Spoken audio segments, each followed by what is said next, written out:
The WATOTO Children's Choir tours globally as ambassadors for the cry of the African child, orphaned as a result of poverty, war, and disease. Today, over 1/3 of Africa's children are orphaned as a result of AIDS. This decimation of the next generation of Africans has social, financial, and global implications.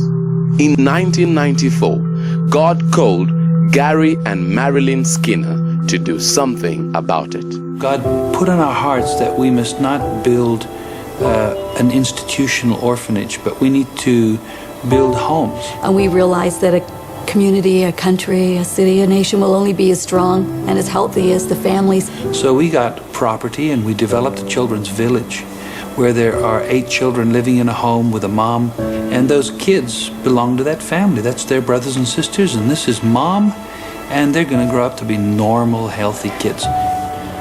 So every children's village that we have doesn't just have a house, but it has schools with a clinic and a community center, also that these kids will graduate whole in their life so that they can become responsible Christians and productive citizens. Both of my parents had passed away due to the AIDS epidemic. We used not to go to school. We used to dig all day and have nothing to eat at home. And God gave me WATOTO.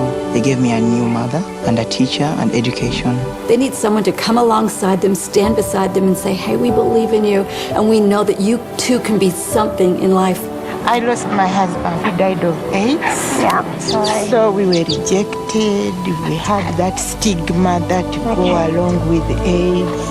We had nowhere to turn to apart from our God. Maybe I would have been dead by now. This is my home, and I will serve until I die. And I love the children I'm bringing up like my own biological children. So the bottom line for us in everything we do is to raise up the next generation of African leaders. We believe is going to transform not only our city, but eventually our country. We hope our continent as this spreads all over Africa.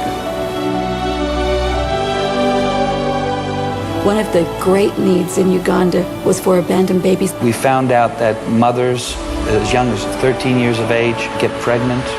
They have a premature child. They freak out. They don't know what to do. They throw away the child. There were many babies that were literally thrown down outdoor toilets. I found some babies with their hands and feet tied behind their backs, left as human refuse. So we really felt a need. We've got to do something about these babies.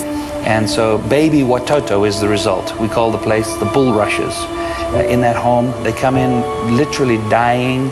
We nurse them, get them back to health, and then they graduate from there and they go into our regular WATOTO home.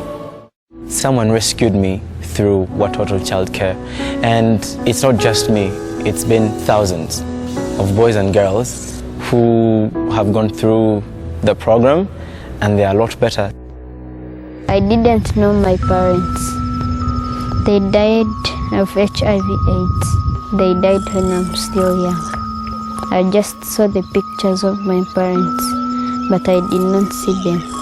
I felt bad because my sisters used to go to school, and for me, I used to raise cows. The life was not easy. We couldn't go to school because they cannot pay for us the school fees. I was 8 years old when I came to WATOTO. WATOTO cares for me, and it has really rescued me. I think that God has a beautiful plan for every hurting person to get them out of their hurt into wholeness, back to a place where they have a sense of dignity and value and worth.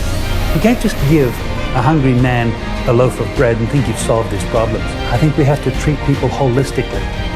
WATOTO is like an open door to hurting people. If there's any religion that God accepts, it's the one that looks after the orphaned and the widowed. And that's exactly what's happening at WATOTO Church. The church is about love.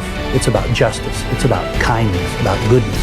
When you live that out in community, you can transform your community into a beautiful community. And when we love one another and we love God together, and we live in a community of love, we can solve any of our problems.